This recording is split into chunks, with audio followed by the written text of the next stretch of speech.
Queríamos comentar la presentación del informe presidencial, ese informe que tenía que ser presentado aquí a nuestra Asamblea Legislativa, pero desgraciadamente no hubo informe.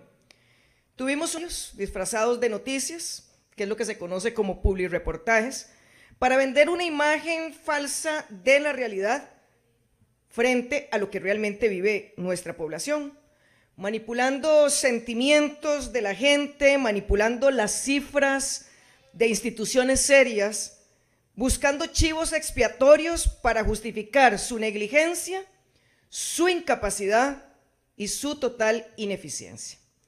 Así que tuvimos que buscar los supuestos datos de obras que están en su informe digital y vamos a comentar algunos de ellos, considerando el tiempo que tenemos.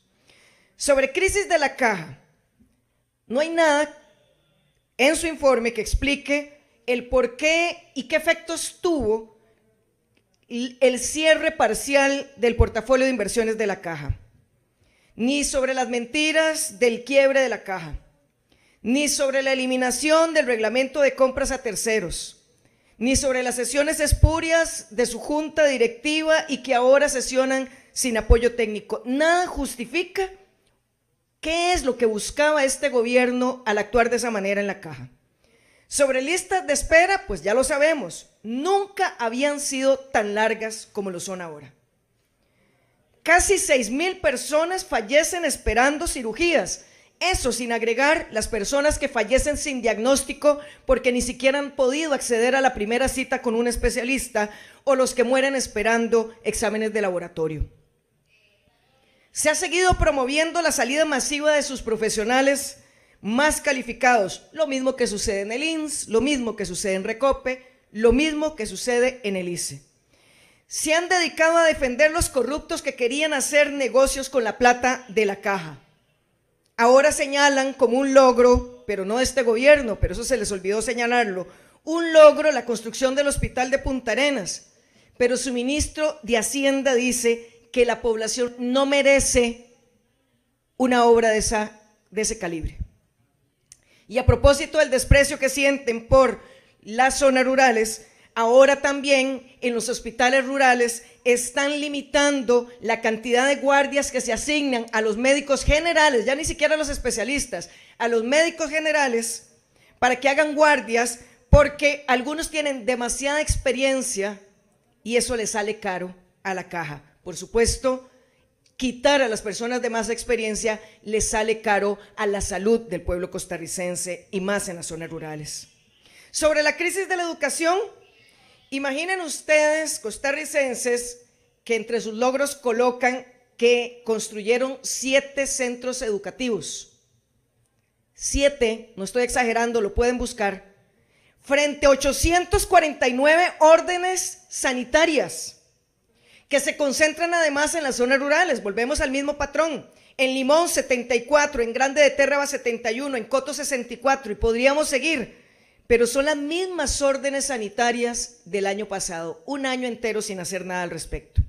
El presupuesto para infraestructura educativa se reduce en 7,596 millones. Imaginen ustedes lo que va a ser este año. Desmantelamiento del INA a la orden del día. El presupuesto del INA dedicado a los negocios privados para hacer ricos a unos cuantos sin que el INA pueda hablar o mostrar la idoneidad docente ni certificar los programas. Además, tenemos una nota del ministro de Hacienda que le indica al ministro de Educación que no va a haber dinero para pagar salarios a partir de la mitad del año. La respuesta es no pagar FODESAF ni becas para que esa plata alcance.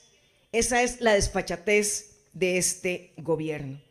De la ruta a la educación, lo obvio, aquí lo colocamos, inexistente. La ruta a la educación no existió. Vamos por 3 años y no hay una orientación sobre educación en medio de la crisis educativa más grave que ha tenido nuestro país por siempre. Sin pies ni cabeza, puras ocurrencias. La señora que ostentaba el cargo de ministra se fue, simplemente. Se fue después de ser censurada responsablemente por esta Asamblea Legislativa, se fue sin rendir cuentas y se fue sin cumplir con el mandato de la Contraloría General de la República de explicar y de aportar la famosa ruta de la educación. El señor presidente, silencio total, no pasa nada. Eliminar la educación en afectividad y sexualidad, un logro, así lo colocaron aquí. Limitar los derechos humanos de la infancia y la juventud y su derecho al acceso a la salud y a la educación, un logro, vean ustedes, para hacerlos más vulnerables al abuso sexual, para hacerles más vulnerables a la violencia sexual, para hacerles más vulnerables a los embarazos no deseados, que suelen ser un factor determinante en la generación de pobreza. Eso es tan absurdo como celebrar el crecimiento de la economía y el ingreso en zonas rurales de nuestro país a razón del ingreso de la economía del narcotráfico en nuestro país, que eso también lo hace. ¿Qué se puede esperar de un gobierno que hace caso omiso del brutal incremento de los femicidios en nuestro país? Señoras y señores, en el informe digital no aparece la palabra femicidio ni una vez, ni una. Como si las mujeres que murieran en este país torturadas por el solo hecho de ser mujeres no hubiesen existido nunca. ¿Cuántos minutos de silencio ha hecho esta Asamblea Legislativa cada vez que podemos conmovernos y que la agenda nos permite hacer un minuto de silencio? No, este señor ni siquiera se acuerda que eso sucede.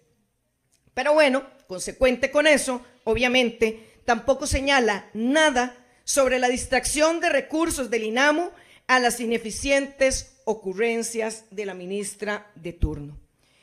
Yo creo que podemos, eso sí, conceder algunas cosas en las que dijo verdad el señor presidente. Dijo que vino como el primer día, eso sí se lo creo, vino como el primer día, sin resultados. Dice que no le rinde pleitesía a las élites de siempre, en eso no estoy tan segura, pero sí sé que le rinde pleitesía a las nuevas élites, a las que le financian la campaña y principalmente a las transnacionales. Porque esto, señoras y señores, insisto, no ha sido un cambio hacia lo popular, es un pleito de élites. Eso es lo que él demuestra. Mejoran las cifras macroeconómicas y baja la deuda pública, sí, pero a costa de limitar la ejecución de los programas sociales y de no pagarle a la caja. Puro maquillaje de cifras que pagan con sus vidas las y los costarricenses. La realidad es que el señor dice que no puede cumplir promesas por culpa de los demás. Realmente parece que nunca asumió que tenía que gobernar en serio. Y en su programa de gobierno podemos encontrar una vasta cantidad de ejemplos dentro de lo miserablemente pequeño que era su programa de gobierno, pero ejemplos donde muestra que lo único que hizo en campaña fue mentirle al pueblo de Costa Rica. No, señor presidente, usted no es el cambio, ni por asomo. Ni siquiera podríamos decir que es más de lo mismo. Es lo peor de lo mismo. Se ha dedicado a traer como un imán de mediocres y de sinvergüenzas lo peor para su gobierno y le ha dejado los peores resultados que ha vivido Costa Rica en muchísimo tiempo. Pero yo debo decir que la pesadilla de su gobierno terminará. Debo decir que la larga noche neoliberal, cargada de miedo y de odio, también terminará.